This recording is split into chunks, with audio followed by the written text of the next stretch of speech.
नमस्कार दोस्तों, स्वागत है आपका हमारे YouTube चैनल वन एग्जाम में। आज हम इस वीडियो में दीर्घ स्वर संधि के उदाहरण सॉल्व करेंगे। एग्जाम्पल देखेंगे कि हमें संधि तो नियम तो जान लिए, लेकिन एग्जाम्पल सॉल्व करने में बहुत सारी दिक्कतें आती हैं। पिछली वीडियो हमारी रुक गई थी, वो यही सॉल्व करना था किसी कारण, लेकिन आज हम उसी के हम आज क्रम से आगे बढ़ते हैं। उसी के क्रम में देखते हैं। आज देखिए, दीर्घ स्वर संधि। स्वर संधि के 5 भेद होते हैं। 5 भेद में पहला स्वर भेद है दीर्घ स्वर संधि। दीर्घ स्वर संधि हमने आपसे बताया था कि मूल स्वरों की संख्या 4 होती है। तो हिंदी में मूल स्वरों की संख्या 4 होती है और संस्कृत में 5 होती है। तो 4 मूल स्वरों में तो जो मूल स्वर है ना, उन्हीं का दीर्घ हो जाना, मतलब कि दीर्घ सजाती स्वर हो जाना, तो दीर्घ संधि कहलाती है। लेकिन कहाँ होती है कि पूर्व और पर वर्ण दोनों को मिलाने पर एक का आदेश होता है, तो वो क्या है, एक पूर्व पर एक आदेश होता है। तो इसमें ये सब चर्चाएं हो चुकी थी, अधिक बातें नहीं करेंगे। देखते हैं दीर्घ स्वर संधि के उदाहरण। आइए हम सभी मिलकर सॉल्व करते हैं। पहले हमने लिया है आ से। तो आ क्या है? आ भी आपका एक मूल स्वर है। क्या है? मूल स्वर है। तो आ चाहे हमने बताया था कि 4 कंडीशन में होते हैं, 4 तरीके से आ होता, कि चाहे आ और चाहे आ हो, लेकिन बनेगा तो बड़ा आ ही। ठीक, चाहे आ हो, दीर्घ आ, और चाहे फिर दीर्घ आ हो, लेकिन दोनों के स्थान पर दीर्घ आ ही बनेगा। और चाहे ह्रस्व आ हो और दूसरी ओर दीर्घ आ हो, लेकिन बनेगा तो दीर्घ आ ही। और चाहे दीर्घ आ हो और उसके बाद ह्रस्व आ, लेकिन बनेगा तो क्या? दीर्घ आ ही। ये 4 कंडीशन होती है मूल स्वर स्वरों के मेल से और सजाती स्वर। देखिए, ये जो दीर्घ बनेंगे, ये जो दीर्घ बनते हैं, ये सजाती स्वर अपनी ही जाति के निर्माण से एक रूप रंग जैसे हो जाते हैं, वो सजाती स्वर कहलाते हैं। और सजाती स्वरों में दीर्घ संधियां होती हैं, दीर्घ संधि होती है। तो चलिए, ये नियम आपको समझ में आ गया। अब देखते हैं किस ओर छोटा है, किस ओर बड़ा, ये आपको देखना है। हमने कुछ यहाँ पर विच्छेद दिए हैं, इसको आपको संधि करना है। और यहाँ पर कुछ शब्द दिए हैं, इसे आपको विच्छेद करना है। तो संधि एवं संधि विच्छेद में क्या अंतर होता है, ये भी हम आपसे बता चुके हैं। फिर से पुनः बता देते हैं कि संधि क्या होती है, कि अनेक पदों को मिला करके एक में करके, और जो विकार होगा वो वर्णों में होगा, वो संधि कहलाती। संधि का अर्थ होता है योग। देखिए, हमने पिछली वीडियो में या पहली वीडियो में दिखाया था कि संधि का व्युत्पत्ति परक अर्थ क्या होता है। तो समधन, धाधन, की। ठीक, ये हमने ह्रस्व लिख दिया था, इसलिए ध्यान दीजिए, वहाँ थोड़ा भूल हो गई थी, क्षमा कीजिएगा। ठीक, तो समधन, धाधन, की। तो काम, और इसके बाद देखिए, धा में जो आ है, इसका भी लोप होकर के धा बनता है, और ई यहाँ पर शेष बचता है, तो संधि बनता है। क्या बनता है? संधि बनता है। और संस्कृत में इसी संधि को क्या है, ऐसे लिखते हैं, संधि। ठीक, ये तो बता दिए थे, इसलिए केवल सुधार करना था।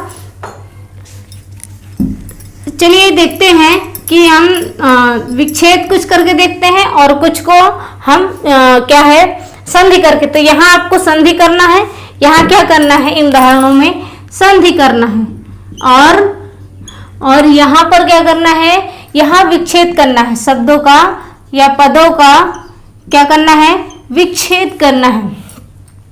ठीक, तो देखते हैं, ये इधर दिख रहा होगा। देखिए, पहला शब्द है दिव्यास्त्र। तो आपको संधि कहाँ दिख रही है? यहाँ पर दिख रही है, आ में। ठीक, क्योंकि दीर्घा यही पर बना है, तो आ का मूल स्वर है, और जब सजाती बनेगा तो दीर्घ बनेगा, और जहाँ दीर्घ स्वर होगा वो दीर्घ संधि होती है। तो देखिए, दिव्य, अब यहीं से तोड़ेंगे तो हम लिखेंगे क्या? दिव्य धन अस्त्र। क्या हुआ? दिव्य धन अस्त्र। यह इस आ से लिए आ और इस आ से लिए आ, अब दोनों स्वर मिला करके एक हो जाएगा, बड़ दीर्घा। तो इस यहाँ से निकला आ और ये आ, तो इसी ये दोनों मिला करके इसी में मिलाएंगे तो क्या बनेगा? दिव्य, और दीर्घ आ को ले जाएंगे अस्त्र, दिव्यास्त्र। मतलब कि कैसा अस्त्र है? दिव्यास्त्र। ये समझ में आ गया। देखिए दोनों पूर्व और पर वर्ण के स्थान पर एक ही वर्ण का आदेश हो रहा है, तो यहाँ पर किसका आदेश हुआ? दीर्घ आ का, ना तो ह्रस्व आ को।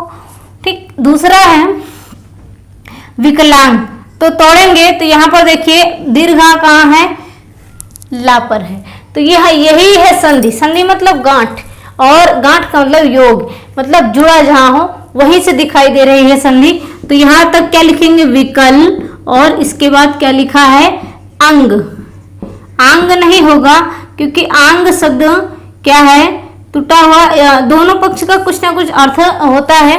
तो यहाँ अंग शब्द अशुद्ध होता तो है, लेकिन अंग ही, क्योंकि इसमें जोड़ेंगे तो अंग अर्थ शब्द का अर्थ निकलेगा। तो अंग है, तो विकल मतलब गड़बड़। ठीक, अंग मतलब एक भाग या हिस्सा। तो देखिए यहाँ पर आ है और यहाँ आ है। अगर देखिए तो ये जो अनुस्वार लगा है ये किसी न किसी स्वर के साथ ही आते हैं, अकेले नहीं आते हैं। तो ये इसके साथ रहेगा। तो आ और आ को मिलाएंगे तो एक आदेश क्या होगा? आ, और यहाँ से अनुस्वार ले लेंगे, इसके साथ ही आएगा। तो अब जोड़ते हैं, देखिए विकल और ला से आ गया तो हलंत हो गया, और यहाँ पर अनुस्वार था तो दोनों को मिलाकर के इस आ को ले आएंगे तो यहाँ ये हो जाएगा, और अनुस्वार तो रहेगा ही। तो विकलांग, विकल अंग, विकल है जिसके अंग वो होता है विकलांग, मतलब जिसका कोई एक अंग खराब हो वो होता है विकलांग। तो दोनों ओर क्या मिल गया आपको? दोनों ओर मिला हरस आ। देखिए जैसे शब्द है युगांतर, युगांतर में देखिए यहाँ पर क्या है? आपको संधि मिल रही है। सावधान में कहाँ मिलेगी? एक यहाँ मिल रही है और एक यहाँ।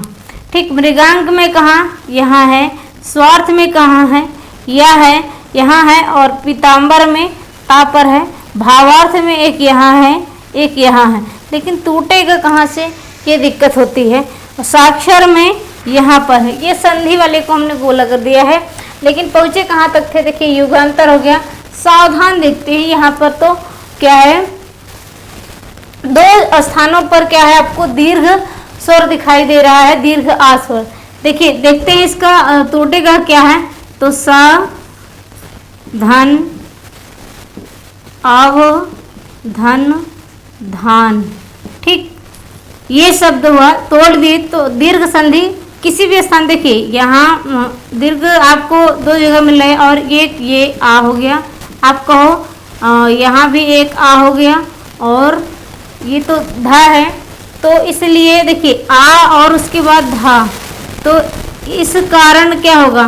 कोई परिवर्तन नहीं होगा। ये अ उपसर्ग है, और धारण करना ये क्या होते? धातु के साथ जरूरी नहीं। देखिए उपसर्ग और प्रत्यय, यहाँ एक चीज़ आपको बता दें कि शब्द निर्माण के जो कारण होते हैं वो होते हैं संधि, समास, उपसर्ग और प्रत्यय। कि संधियों से नए शब्दों का निर्माण होता है, समास से नए शब्दों का निर्माण होता है, उपसर्ग भी नए शब्दों का निर्माण करते हैं, और प्रत्यय भी करते हैं।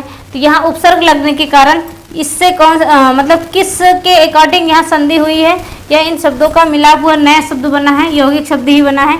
तो ये संयोग के कारण बने हैं, संयोग। ठीक, संयोग के कारण बने हैं, इसलिए हम इसको ऐसे ही लिख देते हैं अवधान। ठीक, तो और यहाँ पर सा लिखा है, और तब क्या कहेंगे? साधन अवधान। सही इसका विच्छेद क्या होगा? साधन अवधान। तो आ और सा उपसर्ग है, और आओ। ठीक, दोनों मिला करके संयोग ही नहीं, यहाँ सा में आ है तो सावधान हो जाएगा। सावधान का संधि विच्छेद क्या होगा? साधन अवधान, मतलब अवधान मतलब सचेत, और सचेत होने के साथ क्या कहलाएगा? सावधान। अगला शब्द देखते हैं, क्या है? मृगांक। देखिए आप कहो कि गाय तीसरा वर्ण है, तो जरूर ही कौन सी संधि होगी? व्यंजन संधि होगी, क्योंकि मृग धन अंग मृगांक हो सकता है, लेकिन नहीं, मृग शब्द का अर्थ थोड़ा गलत लगता है। तो मृग होता है मृग और अंक। ठीक, अंक, अंक का मतलब बुद्धि होता है, तो इसलिए मृग और मृग मतलब हिरण हो गया। तो दोनों का अर्थ निकल आया। तो यहाँ आ है और यहाँ आ है, तो मृगा, और दोनों मिलाकर क्या होगा? आ। तो बनेगा क्या? क्या बनेगा? मृगांक। मृगांक कई शब्दों का पर्यायवाची होता है, जैसे चंद्रमा इत्यादि। तो ये भी हो गया। देखिए एक बड़ा महत्वपूर्ण उदाहरण है, कई बार परीक्षाओं में पूछा गया है, वो शब्द क्या है? स्वार्थ। जैसे कि आप ट्रिक से याद करते हैं ना कि जहां पर बीच में व आ जाए या आ जाए तो वो सभी यण संधि के उदाहरण होते हैं। अब आप बताइए स्वार्थ शब्द का क्या उदाहरण, क्या यहाँ दीर्घ होगी या यण होगी? तो फट से कमेंट करके बताइए क्या होगा, स्वार्थ में कौन सी संधि होगी? चलिए देखते हैं। देखिए स्वाधन अर्थ, और ये यदि यण देखेंगे तो सुधन अर्थ। ठीक, सु मतलब अच्छा, अर्थ मतलब धन, कि जिस जो धन अच्छा हो, धन तो सभी अच्छे होते हैं। ठीक, अब अच्छी तरीके से कमाया गया हो या बुरे तरीके से कमाया गया हो तो कुआर्थ, स्वार्थ, तो ये अधिक सटीक नहीं लगता है, इसलिए स्व मतलब अपना होता है। स्व भी क्या है? एक उपसर्ग होता है। देखिए हम तो स्व उपसर्ग जैसे कि 22 उपसर्ग हिंदी संस्कृत के जो है और हिंदी के हम वहाँ तो नहीं पढ़े, लेकिन जो संस्कृत के अव्यय होते हैं वे भी उपसर्ग का कार्य करते हैं। ये एक महत्वपूर्ण चीज जान लीजिए। तो ये जो स्व है ना, ये अव्यय है। किसका अव्यय है? संस्कृत भाषा में एक अव्यय है। स्व का मतलब होता है अपना, तो ये स्व उपसर्ग का कार्य कर रहा है यहाँ पर। तो स्व और धन अर्थ, तो स्व में आ है, वा में आ है और आ, और दोनों मिलाकर के एक आदेश क्या होगा? दीर्घ आ। तो दोनों और ही देखिए जितने उदाहरण मिल रहे हैं लगभग सब हरस आ के ही मिल रहे हैं। चलिए कोई बात नहीं। तो यहाँ क्या बनेगा? स्वार्थ। क्या? स्वार्थ मतलब जो केवल अपना ही अर्थ, अर्थ का मतलब धन भी होता है और अर्थ का मतलब क्या होता है? अपना मतलब रखे, केवल जो मतलबी हो। तो यही कहलाते हैं ना कि आप बड़े स्वार्थी है, तो स्वार्थी विशेषण बन जाएगा और स्वार्थ एक भाववाचक संज्ञा बन जाती है, तो स्वार्थ कहलाया। ठीक, जो अपना ही मतलब रखे, किसी केवल अपना ही काम निकाल ले, ये तो वो स्वार्थी हो गया। और स्वार्थ क्या है? एक भाववाचक संज्ञा है। चलिए अगले शब्द की ओर चल। देखिए पीताम्बर लिखा है, यहाँ संधि कहाँ है?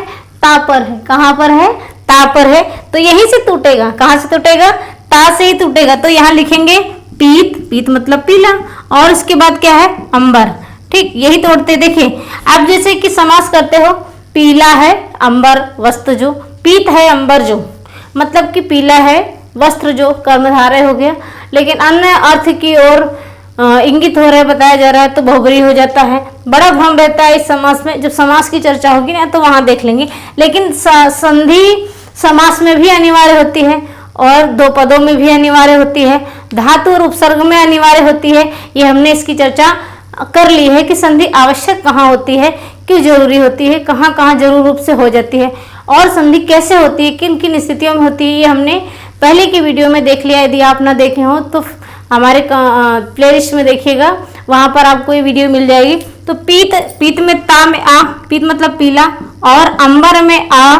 ठीक, ये तो अनुस्वार है, वो स्वर के साथ ही रहता है और उसके बाद वो उसी में मिल जाता है। देखिए आ और आ दोनों को मिलाएंगे तो क्या हुआ? दीर्घ आ बना। तो बनेगा क्या? दीर्घ आ को यहाँ ले जाएंगे तो पी और ता में बड़ा, और यहाँ है पीतांबर, पीला वस्त्र। ठीक, पीतांबर पीला वस्त्र।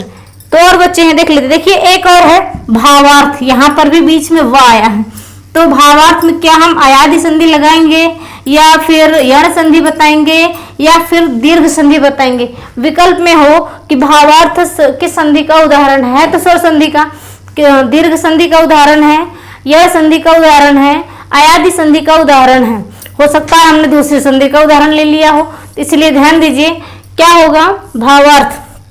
देखिए भवधन अर्थ होता तो आ हो जाता, भावार्थ होता, लेकिन तब क्या है? उसका अर्थ नहीं निकलता। और हमने आपसे बताया था कि जो अयादि संधि होती है वो ऋण शब्दों का निर्माण करती है, यौगिक शब्दों का नहीं। और यौगिक शब्दों का निर्माण करने वाले जो होते हैं उपसर्ग प्रत्यय संधि समास होते हैं। तो संधियों से भी नए शब्दों का निर्माण होता है, और संधि से आपको सबसे बड़ा फायदा ये मिलेगा, संधि करने से शुद्ध आपकी जो वर्तनी है ना वो शुद्ध होना, लिखना, शुद्ध लिखना और शुद्ध बोलना सही रूप से प्रयोग करना शब्दों का, ये इसकी भी सीख आपको मिल जाएगी। देखिए भावार्थ, भाव है आपके मन में जो भाव होते हैं, ठीक, उस भाव का क्या मतलब है, क्या अर्थ है, वो होता है भावार्थ। अब साफ साफ आपको दिख रहा है आ और आ, ये तो करना सीख लिए है ना, एक आदेश करना। दोनों में क्या होगा, दोनों के स्थान पर एक ही आदेश हो जाएगा, क्या, आ को, दीर्घ आ को आदेश होगा तो क्या है, भाव, और वा में लगाएंगे तो भावार्थ, कि अपने भाव को प्रकट कीजिए। बताइए भावार्थ, बताइए। तो भावार्थ में कौन संधि है, दीर्घ संधि है, और किससे हुई है, आ से हुई। देखिए एक है साक्षर, सा उपसर्ग है, फट से बता देते हैं, और अक्षर, ठीक, सा मतलब साथ, ठीक, अक्षर मतलब अक्षर, जो अक्षर के साथ हो, तो यहाँ आ और यहाँ आ, मतलब जो अक्षर जानता हो वो क्या होगा, साक्षर, ठीक, दीर्घ आ को आदेश हो रहा है, क्या बना, साक्षर। चलिए ये तो हुए विच्छेद। विच्छेद जानते हैं ना, कि जो बने हुए शब्द हैं उनके अर्थ को जानने की जिज्ञासा के लिए हम शब्द को तोड़ते हैं कि क्या मतलब होगा, उसकी व्युत्पत्ति क्या होती है। तो हम संधि, अगर संधि से बने हैं तो उसका विच्छेद करेंगे, और यदि संयोग से है तो उसके उपसर्ग और प्रत्यय को अलग करेंगे। देखिए अब हम देखते हैं, क्या देखते हैं, अब संयोग देखते हैं, मतलब कि जोड़ना, या जिसे क्या कहते हैं, संधि करना। देखिए देश धन अंतर लिखा है, क्या बनेगा, दिशांतर या देशांतर या देशांतर, क्या बनेगा, ये अपने मन में विकल्प। देखिए सा में आ है, ठीक, इस सा में आ है, और उसके बाद आ है, ठीक, अन है, तो दोनों मिलाकर क्या होगा, आ, तो क्या होगा, देश, और इसमें से निकल गया तो हलंत हो गया, और दोनों के स्थान पर क्या आया, दीर्घा, तो यहाँ पर हम लिख दिए, और अनुस्वार लगेगा, और उसके बाद तर लगाइए, ये लिखा, तो क्या शब्द बना, देशांतर। दो देशों के बीच में जो अंतर होता है वो देशांतर कहलाया। फिर अगला है शस्त्रधन आगार। आगार मतलब भंडार। देखिए यहाँ दीर्घ आ है, अब देखिए यहाँ पर ये नियम लागू होगा। देखिए शस्त्र जानते हैं ना, कि स धन अस्त्र, कि शस्त्र क्या होता है, जो हाथ में लेकर के हथियार जो होता है हाथ से ही लेकर के युद्ध में जो हाथ में रहे और उसी से प्रयोग करे, मतलब फेंक करना मारा जाए, हाथ के आपके साथ ही रहे, शास्त्र, वो शस्त्र कहलाता है। तो आगार के वहां जहां पर भंडार हो, देखिए आ और इसके बाद क्या है, दीर्घा, और अब दीर्घ आ है तो क्या दीर्घ ही आ जाएगा और ह्रस्व गायब हो जाएगा, नहीं, दोनों के स्थान पर क्या होगा, बड़ा आ होगा। तो देखिए शस्त्र लिखें, और फिर त्रा तो है, और इसके बाद दोनों के स्थान पर क्या है, बड़ा आ हो गया, और इसके बाद गार लिख दीजिए, शस्त्रागार। अगर इसको आप लिखते हैं शास्त्रागार तो फिर गलत है, तब उसका विच्छेद क्या होगा, शास्त्र धन आगार, कि किस शस्त्र और शास्त्र में अंतर होता है, तो इसलिए इसको ध्यान दीजिए। विकल्प में आपके दे सकता है कि शस्त्रागार, शास्त्रागार, शस्त्रागार, या और भी विकल्प बना सकता है। देखिए अगला है रेखांश। क्या है, अब हमने तो उत्तर इसका बता दिया क्या होगा, फिर भी देखते हैं। रेखा लिखा है, ठीक, क्या लिखा है, रेखा, और अंश है, तो इसमें खा से क्या लिए, आ, और अंश से क्या लिए, अन, ठीक। तब देखिए इधर दीर्घ है और इधर ह्रस्व है, और लेकिन दोनों के स्थान पर क्या होगा, ये देखिए नियम कहाँ लागू हो रहा है, ये वाले में होगा क्या, दीर्घ आ ही, तो क्या बनेगा, रेखांश। रेखांश कि जहां पर किसी रेखा का अंश हो, छूट गया हो, वो रेखांश, मतलब थोड़ा थोड़ा दिखाई दे रहा हो, वो क्या है, रेखांश कहलाता है। सीमांत, देखिए ये रेखा और सीमा का बड़ी जोड़ी होती है कि जहाँ जहाँ रहते हैं अधिकतर मिल ही जाती है। चलिए देखते हैं, सीमा धन अंत। सीमा में आ है, जी है, दीर्घ आ, और अंत में आ है, तो अंत में आ, देखिए अनुस्वार है, ये स्वर के साथ ही आएंगे, दोनों के स्थान पर किसका आदेश होगा, आ का, तो सीमा में लिखा है सीमांत, क्या बनेगा, सीमांत। सीमंत दे देगा, सीमांत दे देगा, रस ई लगा कर भी दे सकता है। तो आप सचेत रहिए इनसे। ऐसे भी बहुत सारे शब्द हैं, केवल यही नहीं, अनेकों शब्द बनते हैं जो अर्थ को धारण किए रहते हैं और कभी कभी हम अशुद्ध भी प्रयोग कर लेते हैं। देखिए जैसे एक है आज्ञा धन अनुपालन, तो क्या बनेगा?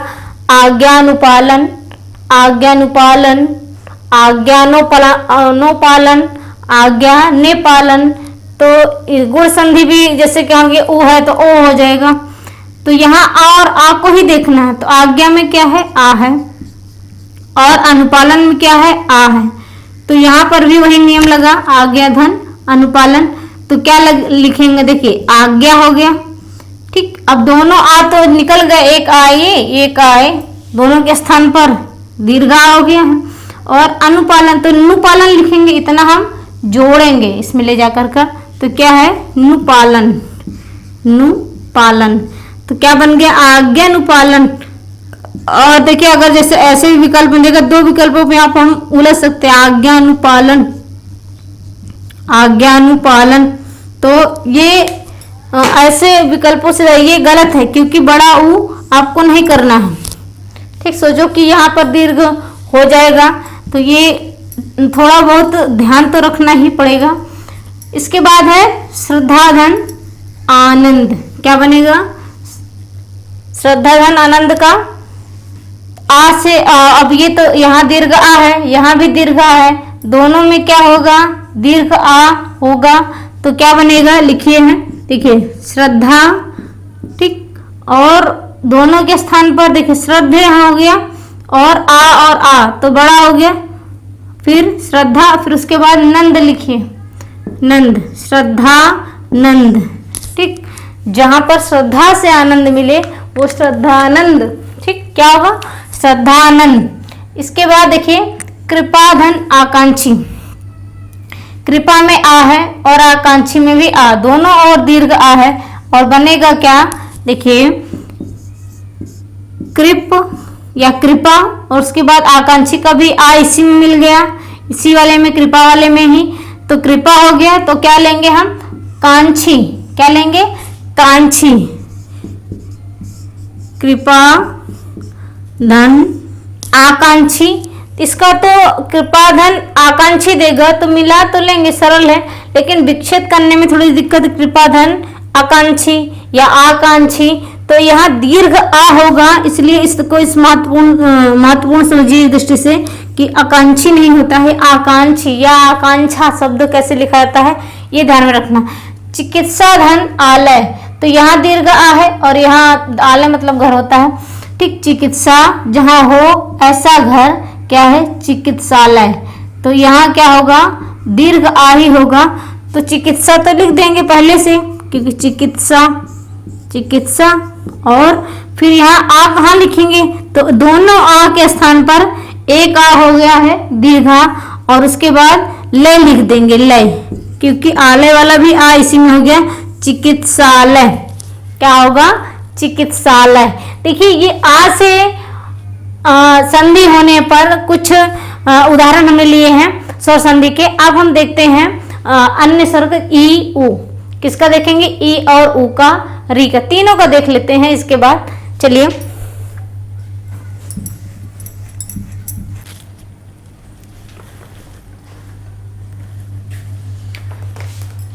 चलिए देखते हैं कुछ उदाहरण उ के और री के, ई के। देखिए ई का जैसे आ में नियम लगा था कि वैसे ही ई में भी लगेगा, मतलब कि ई हो चाहे ई हो बनेगा दीर्घ ई हो, और चाहे दीर्घ ई हो और दीर्घ ई ही हो बनेगा दीर्घ ई, और चाहे दीर्घ ई हो हरस ई हो बनेगा दीर्घ ई, और चाहे हरस ई हो दीर्घ ई हो बनेगा दीर्घ ई, ठीक। तो ऐसे जैसे आ के नियम में था वैसे ई वाले में भी है।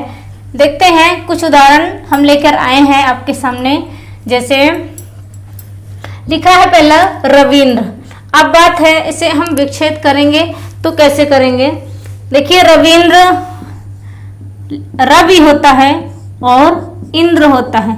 ध्यान रखिए इसमें बड़ी ई होती है और इंद्र में छोटी ई होती है। तो ई और ई मिलकर के क्या होगी, एक आदेश होगा दीर्घ ई।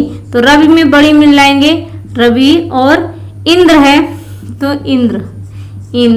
ठीक, ताथा दाधा ना होने के कारण ये इसी में ई के बगल में लगा है इंद्र। इसके बाद क्या है, प्रतीक। जैसे लिखा है प्रतीक, प्रतीक में प्रतीक का संधि विच्छेद करेंगे तो क्या होगा, प्रतीक का होगा क्या होगा, देखिए संधि यहाँ पर हुई है तो प्रतीक का क्या होगा, प्रति उपसर्ग है और इक, प्रतिधन इक। क्या है, प्रत्यय है और प्रति क्या है, उपसर्ग। उपसर्ग और प्रत्यय में या उपसर्ग और धातु में भी संधि अनिवार्य होती है। तो इस दृष्टि से यहाँ पर ई है और यहाँ पर ई है, मिलाकर दोनों क्या होंगे, दीर्घ ई। तो प्रति और इक, तो क्या हो जाएगा, दोनों ई मिलाकर क्या होगा, प्रतीक। अब बात है कि दोनों का अर्थ निकलना चाहिए। प्रति और मतलब उपसर्ग का अर्थ होता है और ई कि जो किसी और को संकेतित करे वो प्रतीक होता है, कोई चिन्ह हो तो प्रतीक हो गया। जैसे अतीत, अतिधन इत, क्या होगा, अतिधन इत। ये है अति धन इत, इत प्रत्यय होता है। ठीक, और अति उपसर्ग है, अति अत्यधिक के लिए इत मतलब है। तो अत्यधिक जो इत चला गया हो, बीत गया हो, वो क्या होता है, क्या बनेगा, अतीत। अतीत कैसे बना, यहाँ से ई आया और यहाँ से ह्रस्व ई, दोनों के स्थान पर क्या हो गया, दीर्घ ई। तो क्या हो गया, अतीत हो गया। अब अगला शब्द देखते हैं, कवींद्र। क्या है, वाह आया है। ठीक, वाह आया था, ये नहीं कि यहाँ पर यड़ होगी या अयादि होगी, नहीं। अगर देखें तो कवींद्र है तो कवि धन इंद्र, क्या होगा, कवींद्र या कवींद्र। यहाँ पर ऐसे भी लगा सकते हैं, ये क्या हुआ, कवींद्र, कवियों में श्रेष्ठ कवींद्र। ऐसे अभीष्ट है तो अभीष्ट का क्या होगा, अभीष्ट का अभिधन इष्ट, क्या होगा, अभीष्ट का अभिधन, ये अभि उपसर्ग है और इष्ट मतलब जो बचा हुआ है। ठीक, श्रेष्ठता में तो अभी ई हो गया और ई हुआ। ठीक, बराबर क्या हो जाएगा, अभीष्ट। अभीष्ट टा होता है, इस शुद्ध वर्तनी में कभी ठा वाले में बड़ा भ्रम होता है, इसलिए ध्यान रखिए इष्ट होता है। अभी अभीष्ट मतलब बचा हुआ, अभी मतलब की ओर या तरफ की ओर अर्थ में आता है या अत्यधिक के अर्थ में आता है। तो जो बचा हुआ है अभीष्ट अर्थ होता है इसका, तोड़ने पर अर्थ निकलेगा। फिर है देखिए सतीश, पर्यायवाची बहुत पूछा जाता है इस शब्द का, सतीश। सतीश, अच्छा सतीश दो बार लिख उठा है, एक सतीश यहाँ एक यहाँ, चलिए दोनों सतीश को देख लेते हैं। क्या है, सती धन ईश, ईश है ना, इंद्र नहीं है, ईश है। तो ई दीर्घ ई और दीर्घ ई दोनों मिलकर के दोनों के स्थान पर क्या होगा, दीर्घ ई, क्या होगा, दीर्घ ई। तो अब दीर्घ ई और ई मिलाकर एक ही कर देंगे, तो यहाँ हटा करके केवल सा लिख दीजिए, क्या हो जाएगा, सती। सती के जो स्वामी थे कौन हुए, सतीश अर्थात शिव। तो ये तो हो गया बहुव्रीहि का उदाहरण, सतीश, सती धन ईश। अब है प्रतीक्षा, प्रति धन इच्छा, प्रति धन इच्छा। ठीक, इच्छा, इक्षण मतलब देखना, तो इक्षण, इक्षण से उसका हट गया, किसी की ओर देखते रहना, प्रतीक्षा तो उसकी ओर, जिसकी ओर, तो ई है और ई है, दोनों को मिला करके एक आदेश क्या होगा, ई। तो बनेगा क्या, प्रतीक्षा, क्या बनेगा, प्रतीक्षा। प्रतिधन इच्छा मतलब इंतजार होता है, किसी की ओर निहारते रहना, देखते रहना। अब चाहे ध्यान लगाकर या फिर दृष्टि या उधर ध्यान न लगाए, मन ही लगाए रहे, तो वो प्रतीक्षा ही होती है। देखिए अगला शब्द है अधिक्षण। अधिक्षण, देखिए आदि एक उपसर्ग होता है अधिकार के अर्थ में या कई अर्थों में आता है, और उसके बाद क्या लेंगे, इक्षण। यहाँ से ई निकालेंगे, क्या होगा, इक्षण, ई और ई। अब आदि उपसर्ग हो गया और ये शब्द बना हुआ है, तो इसमें एक तरफ का अर्थ निकलता है, एक तो उपसर्ग, उपसर्ग का भी अपना अर्थ होता है। बस ये किसी विकारी शब्द के साथ जुड़ करके या धातु या उपसर्ग, धातु या प्रत्यय के साथ जुड़ करके एक नया शब्द का निर्माण करते हैं, ये इनकी विशेषता होती है। तो क्या होगा, दीर्घ ई का आदेश होगा, तो क्या होगा, अधिक्षण। अधिक्षण मतलब कि जो श्रेष्ठ हो और देखने इक्षण, इच्छा का देखने की इच्छा रखे, वो अधिक्षण। वो जो करता होगा और जो कार्य करेगा वो अधिक्षण होगा, मतलब भली भांति देखना परखना अधिक्षण कहलाता है। इसके बाद देखें श्रीष, बड़ा छोटा शब्द है, बहुत महत्वपूर्ण है। श्रीष, श्रीष को तोड़ेंगे तो कैसे होगा, पहले तो लिखेंगे श्री, श्री का अर्थ होता है लक्ष्मी, ईश क्या है, ईश, श्री ईश। देखिए ई और ई दोनों दीर्घ ई है और आदेश भी दीर्घ ई को ही होगा, तो इसलिए क्या बनेगा, श्रीष। श्रीष, श्रीष किसी का पर्यायवाची है जी, विष्णु का। श्री मतलब लक्ष्मी, लक्ष्मी के ईश जो स्वामी है वो कौन हुए, विष्णु, अर्थात विष्णु। तो श्रीष भी शब्द में दीर्घ संधि है। रजनीश, रजनीश ऐसे रजनीश बनेगा, रजनी धन ईश, क्या बनेगा, रजनी। रजनी मतलब रात, ठीक, ईश मतलब स्वामी। तो जिसके बिना रात ना हो या रात का जो स्वामी होता है वो रजनीश होता है। दीर्घ ई और दीर्घ ई को ही आदेश हो जाएगा, तो रजनीश बनेगा, क्या बनेगा, रजनीश बनेगा। रजनीश किसका पर्यायवाची है, चंद्रमा का है। किसका है, चंद्रमा को रजनीश कहते हैं। ऐसे ही बहुत सारे शब्द हैं ई से बनने वाले। ध्यान दीजिए कि जैसे कि अगर आपको एक शब्द मिलता है वागीश, ध्यान दीजिए इसमें दीर्घ संधि नहीं है। अब कहो कि वागधनीश, वागधन ईश, तो ये संयोग हो जाएगा, ठीक। और संयोग फिर यहाँ फिर संधि कौन सी है, संयोग से भी बन सकता है और एकादेश से या आदेश से भी संधि होगी। तो आदेश से संधि करने के लिए क्या कहोगे, वाक। वाक का मतलब होता है वाणी और ईश मतलब होता है जो स्वामी हो उसका, ठीक, उसके देवता, उसके भगवान हो। तो वाक धन ईश, तो वागीश होता है, मतलब वाणी के देवता वागीश। तो का को गा आदेश होगा, तो इसलिए यह व्यंजन संधि का उदाहरण है। ये बड़ा महत्वपूर्ण है, वागीश में नहीं होगा। ऐसे कुछ शब्द होंगे, आपको सावधान रहना है संधि से बनने वाले प्रश्नों से। अब देखते हैं ऊ का। देखिए एक विच्छेद लिखा है यहाँ पर, गुरु उपदेश, जो ये इससे मिलने वाला संधियुक्त शब्द बनेगा ना, बड़ा महत्वपूर्ण है शुद्ध वर्तनी की दृष्टि से। तो देखते हैं गुरु धन उपदेश, यहाँ पर हरस ऊ है और फिर हरस ऊ मिलाकर क्या होगा, दीर्घ ऊ। तो हमने लिखा गु और राम हलन, फिर क्या है ऊ और ऊ दोनों मिलकर के दीर्घ ऊ हो गया है। तो यहाँ पर इसको हटाएंगे और दीर्घ ऊ लिखेंगे और पदेश, गुरुपदेश, ठीक। आप तो लिखते हैं लेकिन क्या है कभी कभी इसका उच्चारण क्या करते हैं, गुरुपदेश, गुरुपदेश, गुरुपदेश। देखिए बात ये है, रा के ये जो रेफ है इसके ऊपर हरस ऊ ऐसे लगता है और दीर्घ ऊ ऐसे लगता है, लेकिन इसका भी शुद्ध रूप तो ये है ये, लेकिन ऐसे नहीं, ये रूप है, ठीक। तो गुरु देश आप अब ऐसे लिखा मिलता है और इसी को मान्यता भी मिली है, लेकिन सही रूप से तो यही सही है। इसके बाद देखते हैं एक शब्द है, इसको तोड़ते हैं, इसका तोड़ने पर क्या होगा या इसका विच्छेद क्या होगा, बहुउद्देश, बहुउद्देश। तो इसको आप कभी लिखते हैं जब बहुउद्देश लिख देते हैं, क्या लिख देते हैं? बहुउद्देश, बहुउद्देश, ये गलत है।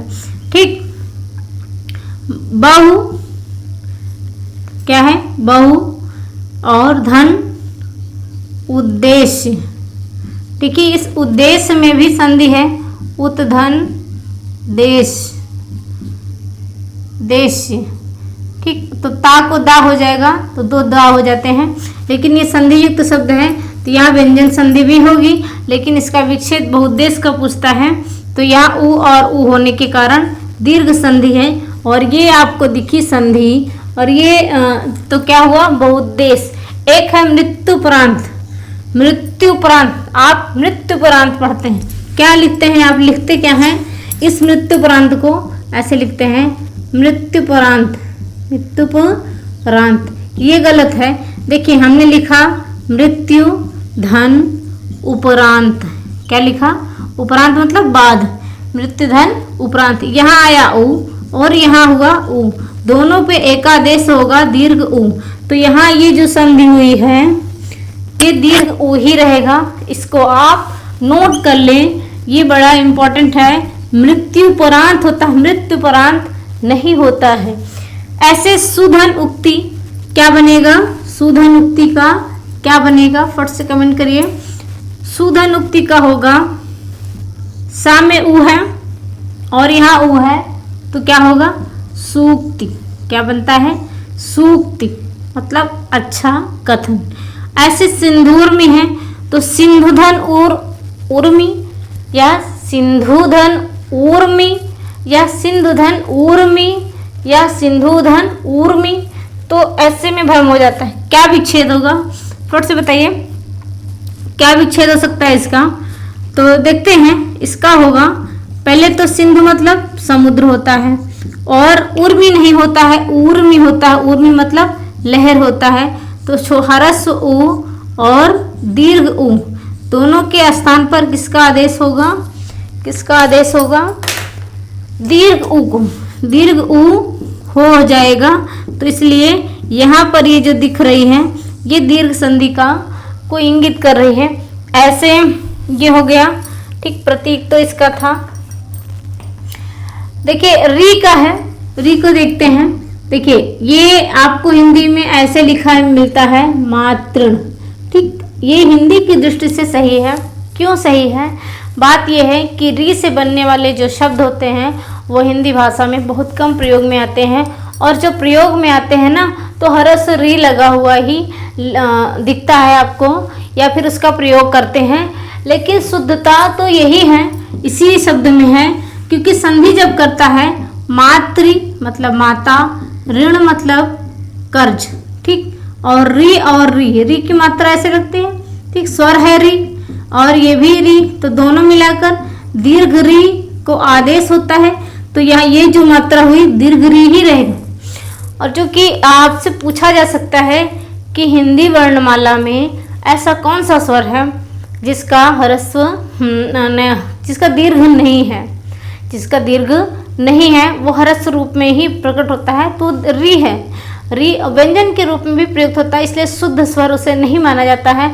शुद्ध स्वरों की संख्या इसलिए 10 ही माना जाता है, री को हटा दिया जाता है।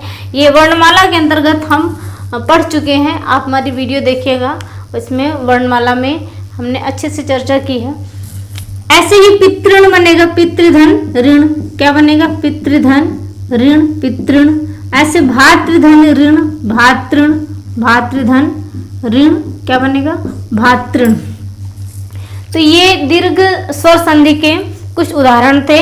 ऐसे ही बहुत सारे आपको शब्दों से साझा करना पड़ेगा और सावधान रहिएगा, और उसमें संधि विच्छेद संधि का नाम चयन करने में थोड़ी सावधानी रखिएगा। बड़ा ही महत्वपूर्ण तथ्य है। और नए शब्दों का निर्माण की इकाई भी है और संधि, नए शब्दों मतलब शब्द रचना में, शब्द भंडार को भरने में। तो आज की वीडियो में इतना ही हम देखेंगे, फिर हम अपने नेक्स्ट वीडियो में मिलेंगे। इसके बाद जो दूसरा क्रम है संधि का, गुण संधि, गुण संधि के उदाहरण को लेकर हम जल्दी ही प्रस्तुत होंगे। तब तक के लिए नमस्कार।